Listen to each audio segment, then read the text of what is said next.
So if you look at these two photos side by side, this is from an earthquake in Turkey earlier this year. This is from the earthquake in Morocco over the weekend. Now it all just looks like rubble, right? But one collapse is much more survivable than the other. Well, rescue teams in Morocco are battling to reach people still trapped in the rubble following Friday's earthquake.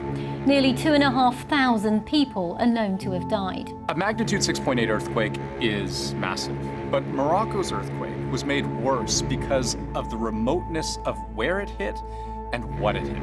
Rural areas that are difficult to access suffered the most severe damage, officials said.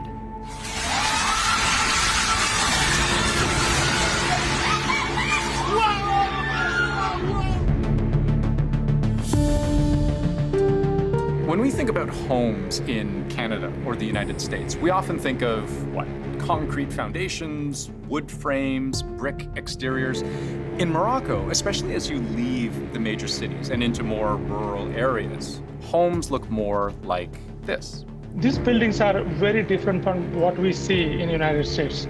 You are typically going to look at mud brick buildings. Mud bricks are what they sound like, made of dirt, sand, water, even straw or hay mixed in. They're not usually fired or superheated in a kiln to make them stronger. Often they just dry in the sun. Now this is a method thousands of years old, and those bricks are actually very stable, just not in an earthquake.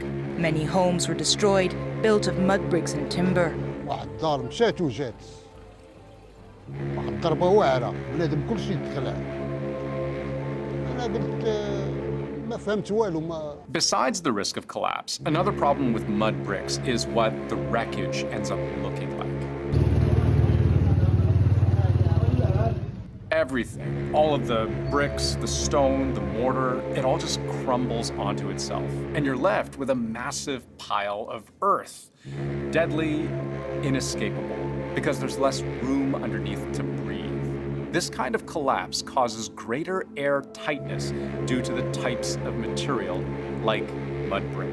So this photo I showed you a minute ago of wreckage in Turkey. So, this was a much more powerful earthquake, actually, by the way, magnitude 7.8. But look at these concrete slabs going across your screen. Modern concrete construction is much stronger. You can see strands of steel rebar even just kind of jutting out here. Those can run up, down, across, and they add enough strength and stability to create air pockets underneath if the whole thing does come down. That's a game changer for rescuers when you have structural integrity even after a building collapses, leading to miracle moments like these.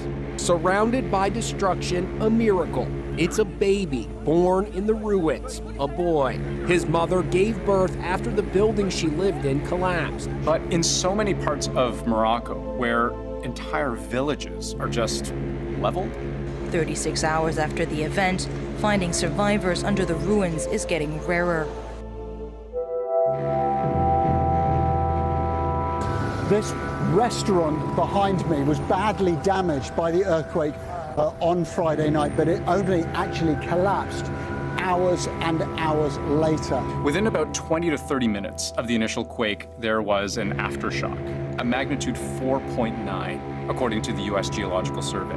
Now, that's not typically strong enough to bring down buildings on its own, but a structure that's already compromised. Some are still standing, but have sustained significant damage. The wall cracked and everything fell to the ground. Any aftershock has a potential to bring some of these vulnerable buildings down.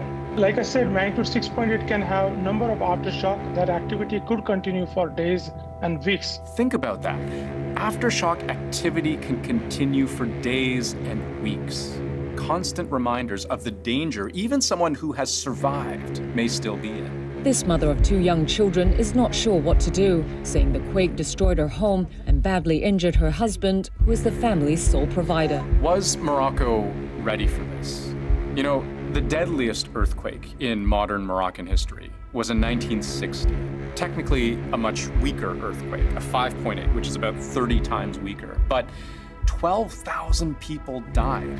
After that earthquake, Morocco did try to implement earthquake standards for its rebuild. The buildings that have collapsed are very old buildings, certainly not built to standards we would try to build to today to make buildings seismically resilient. Now, in a major city, there's progress there, and buildings are more resilient. But in rural areas, those same parts of the country that were hit so hard in the last 72 hours. Moroccan military reporting more than 2,000 people killed, another 2,000 injured.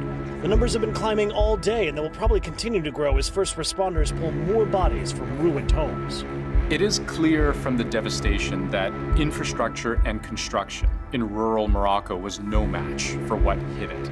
Earthquake preparedness has just not been the most pressing issue in that part of the country. It's also not one of the more earthquake-prone parts of the world, but they do happen. So how Morocco recovers and rebuilds, that's still not clear.